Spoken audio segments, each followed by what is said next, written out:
تو ایک تو طبیب اور حکیم کا یہ مطلب ہمارے یہاں کہ حکمت یعنی طبابت اور حکمت. ایک مرتبہ حکمت سے مراد زیرکی، سمجھداری. بڑے حکیم ہے بھائی، ہے بڑے دانا ہیں. آیت اللہ محسن الحکیم طبائی کی پورے خاندان کے ساتھ آل حکیم لگایا جاتا ہے، حکیم لگایا جاتا ہے. خود آیت اللہ محسن الحکیم کے جو پردادا تھے وہ یہی والے حکیم تھے جس کی وجہ سے پورے خاندان کا نام حکیم پڑ گیا. یہ علاج کرنے والے حکیم تھے. وہ نجف اشرف میں بڑے حکیم تھے اور پھر ان کی اولاد میں جتنے بھی آئے وہ سب آل حکیم کہلائے.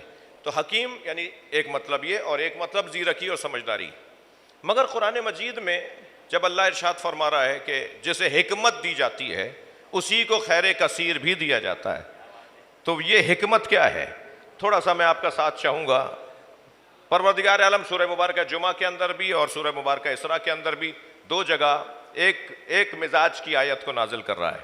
هو الذی بعث فی الامیین رسولا منہم یتلو علیہم آیاتہ ویزکیہم ویعلمہم الکتاب والحکمہ. صلوات پڑھیں ذرا محمد و آل محمد. اللہ نے نبی کو اس لیے بھیجا کہ وہ یہ چار کام کریں. سب سے پہلا کام نبی کو جو اللہ نے دے کر بھیجا وہ ہے تلاوت قرآن. یتلو علیہم آیاتہ، وہ تلاوت قرآن کی تلاوت کرنے کے لیے بھیجے گئے. اچھا، یہاں میں آپ کی توجہ چاہوں گا. قرآن کی تلاوت تو کوئی بھی عربی جاننے والا کر سکتا ہے. جسے عربی آتی ہے وہ قرآن کی تلاوت کر سکتا ہے. نبی کے کاموں میں ایک کام قرآن کی تلاوت. جو بھی عربی جانتا وہ قرآن پڑھ لیتا، لیکن اللہ نے بھیجا اس لیے ہے کہ وہ قرآن کی تلاوت کریں. یتلو علیہم آیاتہ، یعنی اتنے بڑے وجود کا ایک کام یہ تو کام میں اور آپ کر لیتے. اس کام کے لیے اللہ نے نبی کو کیوں تلاوت قرآن کے لیے بھیجا؟ تو اس کی حکمت یہ نہیں ہے جیسا میں سوچ رہا ہوں، بلکہ اس کا پیغام یہ ہے کہ الفاظ لہجے کے محتاج ہوتے ہیں، اور لہجہ وہی اپنا سکتا ہے جو صاحب لہجہ کو جانتا ہو. لفظ ایک ہی ہوتا ہے مگر لہجے بدلنے سے اس کا مطلب بدل جاتا ہے. صلوات پڑھیں محمد و آل محمد. تو کیونکہ قرآن اللہ کا کلام ہے تو اللہ کا لہجہ جاننے والا وہی تلاوت کر کے بتائے گا جو جانتا ہو کہ اللہ کا لہجہ کیا ہے. نقن صاحب نے اس مرحلے پر تفسیر قرآن کرتے ہوئے مثال دی ہے کہ آپ آ گئے. یہ آپ آ گئے ایک ہی لفظ ہے، ایک ہی جملہ ہے، مگر لہجہ بدلنے سے مطلب بدلے گا. کبھی تو ہر جگہ آپ ٹپک پڑتے ہیں اور یہاں بھی آپ آ گئے، یہ والا مطلب ہوگا. اور کبھی انتظار ہو رہا تھا اور دیر کی تو پھر کہا آپ آ گئے، یعنی وہاں آنے پر اعتراض تھا، یہاں آنے کا انتظار تھا، مگر ہے لفظ وہی آپ آ گئے. تو لہجہ بدلے گا تو مطلب بدل جائے گا. اب لہجہ جو جانتا ہو وہی بتائے گا کہ کہاں کون سے لہجے میں بات کرنی ہے.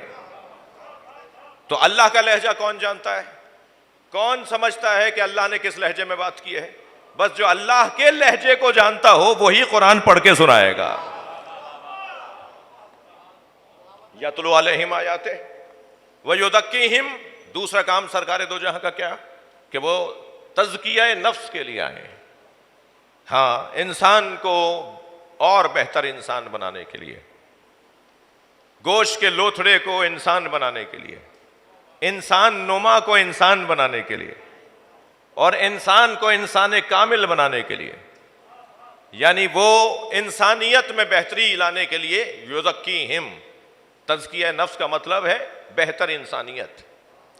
جو اپنے اوپر قابو پاتا ہو، تھک تو نہیں رہے آپ، جو اپنے اوپر تسلط رکھتا ہو، جو اپنے اوپر کنٹرول رکھتا ہو، وہ ہے یزکیہم کا مصداق. جو اپنے آپ کو قابو میں نہ رکھتا ہو، وہ خود اپنے ہاتھ میں نہ ہو، تو پھر کوئی اور اس کے ہاتھ میں کیا آئے گا؟ جو 6 فٹ کے بدن پہ تسلط نہ رکھتا ہو وہ مملکت سنبھالنا چاہتا ہے، وہ اپنے ہاتھ میں تدبیریں لینا چاہتا ہے، تو یقیناً مشکل ہوگا. نبی کا دوسرا کام یزکیہم. نبی کا تیسرا کام وَيُزَكِّيهِمْ وَيُعَلِّمُهُمُ الْكِتَابَ، وہ تلاوت کر کے دکھا دی ہے، تلاوت اور ہے، تعلیم اور ہے جی۔ ہر قرأت کرنا، ریڈنگ کرنا، ہر پڑھنا تعلیم نہیں ہے، ہر پڑھنے والا تعلیم حاصل نہیں کرتا۔ بہت سارے لوگ اخبار پڑھتے ہیں مگر سمجھتے نہیں ہیں۔ اخبار کی سرخی پڑھ کر نظریہ بنانا اور ہے، نہج البلاغہ پڑھ کر قانون کو سمجھنا اور ہے جی۔ جو قرآن اور نہج البلاغہ پڑھنے والے لوگ ہوتے ہیں وہ خبر کے پس منظر میں جاتے ہیں، خبر کی تہ میں جاتے ہیں، وہ بڑی سرخی کو دیکھ کر حالات کو نہیں سمجھتے، وہ ڈھونڈتے ہیں وہ چھوٹی سرخی کہاں ہے کہ جو بڑا کام کرے گی۔ ذرا صلوات پڑھ لیں محمد و آل محمد پر جی۔ آج کل بہرحال آپ نیٹ پر اخبار پڑھ رہے ہوں گے، وہ زمانہ تھوڑا سا پہلے، کچھ دن پہلے تک زیادہ تھا کہ باقاعدہ پیپر لے کر ہاتھ میں پڑھا جاتا تھا، اب نیٹ پر اخبار زیادہ پڑھا جا رہا ہے، مگر اخبار پڑھا جا رہا ہے۔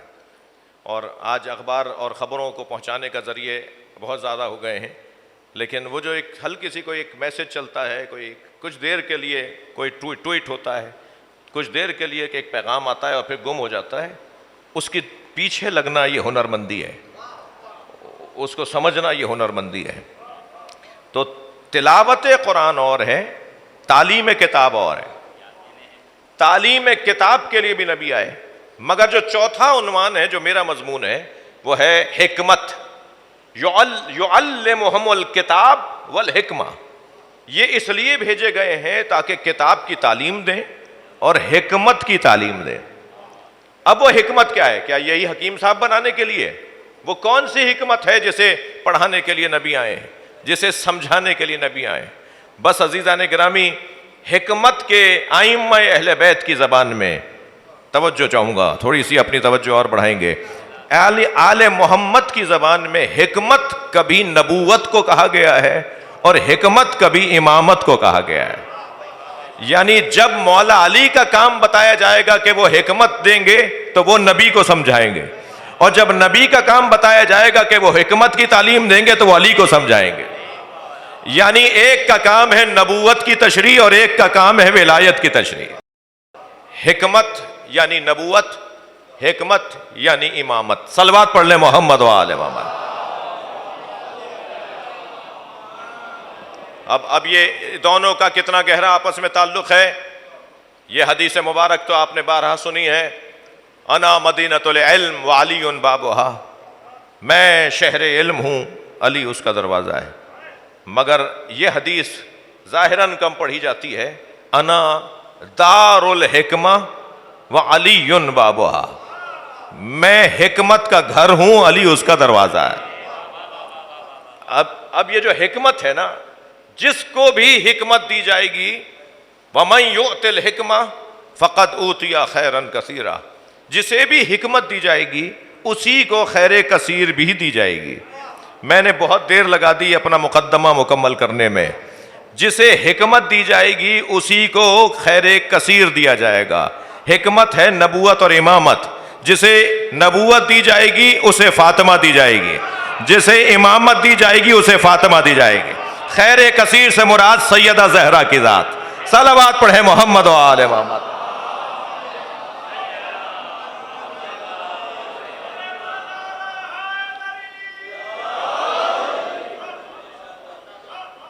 وَمَن يُؤْتِ الْحِكْمَةَ فَقَدْ أُوتِيَ خَيْرًا كَثِيرًا، ہم نے جسے بھی حکمت دی ہے اسی کو خیر کثیر دیا ہے۔ خیر کثیر یعنی سیدہ زہرا، خیر ہی خیر جناب زہرا، خیر مطلق جناب فاطمہ زہرا۔ اگر آمادہ ہیں تو ایک جملہ ہدیہ کر رہا ہوں، میں 50 دفعہ کہتا رہوں خیر کثیر، خیر مطلق، کل الخیر، خیر الکل، میں 50 مرتبہ لفظ بدل بدل کے کہتا رہوں، کیا بہتر نہیں ہے میں کوثر کہہ دوں؟